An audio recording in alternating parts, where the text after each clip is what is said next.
Nais mo bang malaman ang pinakamagandang investment na magdadala ng yaman, tagumpay, na hindi kayang tumbasan ng salapi? Nako, kung gusto niyo malaman at naitriga kayo, kailangan tapusin mo tong video na ito. Videos that will make you wealthy and debt-free. Hi there, this is Chinky Tan, your pambansang wealth coach. Maraming salamat at sa episode natin ito, pag-uusapan po natin yung two types of investment. Pero bago natin pag-usapan yan, kung na-miss nyo yung first part, no? Ano po ang mga investment na kailangan po natin investan ngayon para hindi natin pagsisihan in the future? Kung na-miss nyo yung part 1, panoorin nyo na lang po pagkatapos itong part 2 na ito. Kaya nga, pag-usapan na po natin, dalawang klase lang po ang investment pwede nating invest. Number 1 is what we call as tangible and number 2, intangible. Number 1, ika nga, nahahawakan. Number 2, hindi nahahawakan. So, ang ipag-uusapan po natin dito is the intangible part. Kasi yung first part po, napag-usapan na natin yung tangible. So, ano po ang kailangan po natin pag-investan aside from pera, bahay, lahat? Alam mo, kailangan tayo mag-invest. Hindi lang panay pera ang pinag-uusapan natin. We need also to learn to invest in creating beautiful memories. Memories like the color of my mind. Next.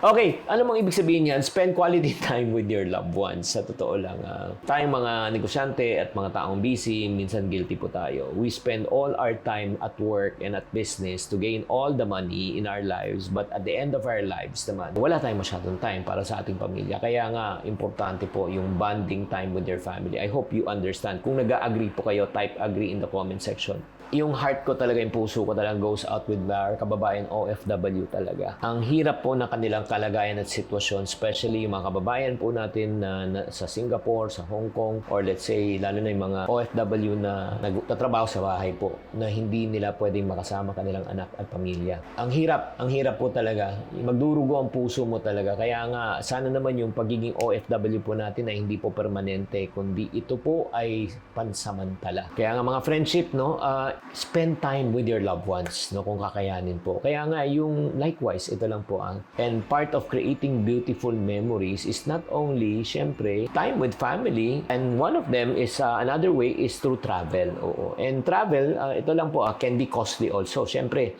medyo may kataasan po ang presyo pag tayo po ay nagta-travel. Kaya kailangan po, pag-ipunan po yan. Kaya nga, huwag kayong maghinayang din mag-invest sa mag-travel. Pero kailangan i-budget po. Okay? Pangalawang, intangible na talagang kayamanan, na talagang pagsisisihan natin pag hindi tayo nag-invest ngayon. Maniwala kayo, invest in your health. Kasi sa totoo lang, every peso you invested in your health right now can save you hundreds in the future.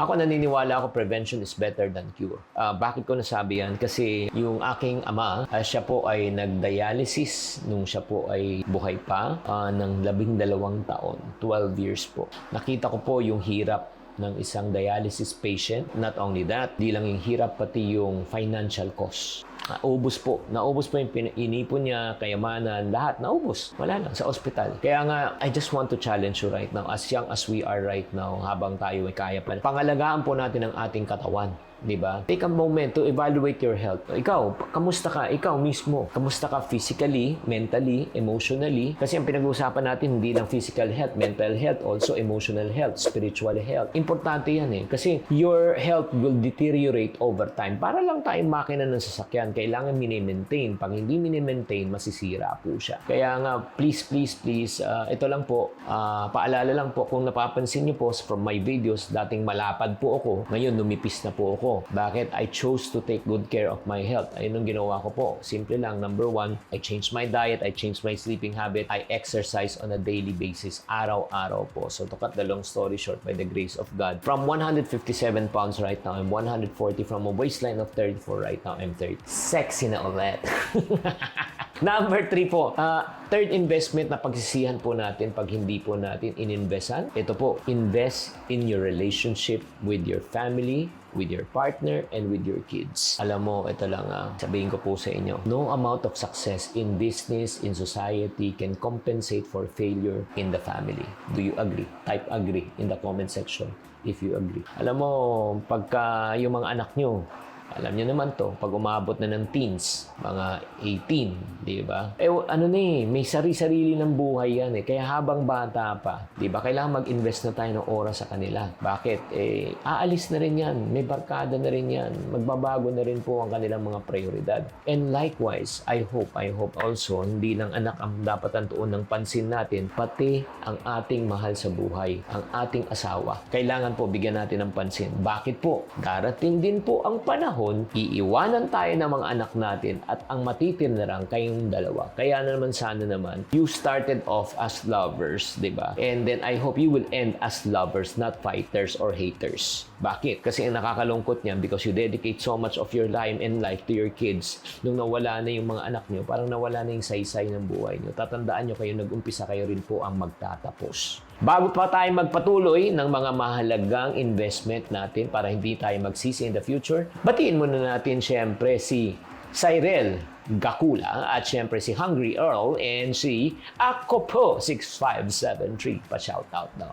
Isa pang investment when it comes to relationship, invest in friendships. Alam mo, sa panahon ngayon, ang hirap na po talaga maghanap ng kaibigan. Sa totoo lang, ilan ang tunay mong kaibigan? Ilan? Alam mo, in reality, ito, kung ikaw bumilang na higit pa sa isang kamay, ibig sabihin, hindi mo tunay na kaibigan yan. Yung mga tunay talaga, na hindi manggagamit, hindi lang tatawag sa iyo pag may kailangan, mabibilang mo lang sa 5 daliri. Kaya nga, reach out, no? Talk to them. Huwag ka lang tatawag sa kanila pag may kailangan. Ang tawag niyan, user-friendly. Kailangan, lumapit po talaga tayo at makipag-usap po tayo sa kanila kahit wala tayong kailangan. Ito yung mga tao na talagang, na masasabi mo talaga na silang may karapatan or silang may kakayahan na sabihin na ano yung mga baho mo sa buhay, ano yung mga kamalian mo sa buhay. Hindi lang panay papuri, kundi yung mga totoo, real talk ba? We need friends like that. And I'm really thankful that I have friends like that in my life. Pag may problema ako, tinatawagan ko sila. At kung meron ako mga issues, kailangan humihingi ako ng advice sa kanila. And ito pa, 2 more na kailangan pag-investan po natin para hindi tayo magsisi. Invest in your spiritual and emotional health. Alam mo, ito lang, lalo na tayong mga kalalakihan. Don't bottle up your emotions. Minsan, hindi natin talaga nilalabas ang ating sama ng loob, ang ating mga frustration, kaya super stress po talaga tayo. In other words, galit ka na sa mundo. Baka ikaw mismo, yung parang makanti ka lang, parang sasabog ka na. Parang may trigger Di ba? Bigla na lang, magagalit ka, may inis ka na lang, di ba? Tapos sisigaw-sigaw ka na lang. Hindi na nga galit Hindi na galit rage na. Rage. Uncontrollable na. Ayun nga, you need to learn how to manage your emotions. And then, by managing your emotions, paano po the best way is for you to speak spiritual health. Kailangan po align ba yung ginagawa mo sa buhay sa gusto ng Diyos Alam mo, ako naniniwala ako, para maging matagumpay po tayo sa buhay, kailangan guided po tayo. Hindi po tao ang gag-guide sa atin, hindi po sarili po sa atin. Tao nagkakamali, tayo nagkakamali, pero ang Diyos hindi nagkakamali. God will give you peace. God will give you direction. God will give you rest. Itong taon nga ito na ito, mga kaipunaryo, ang motto ko Motto ko, kung if you want to embrace it with me, I will choose this 2024 to have peace of mind rather than money, rather than opportunity, rather than fame or anything. But basta anything that will contradict, that will give me peace of mind, I will not entertain it.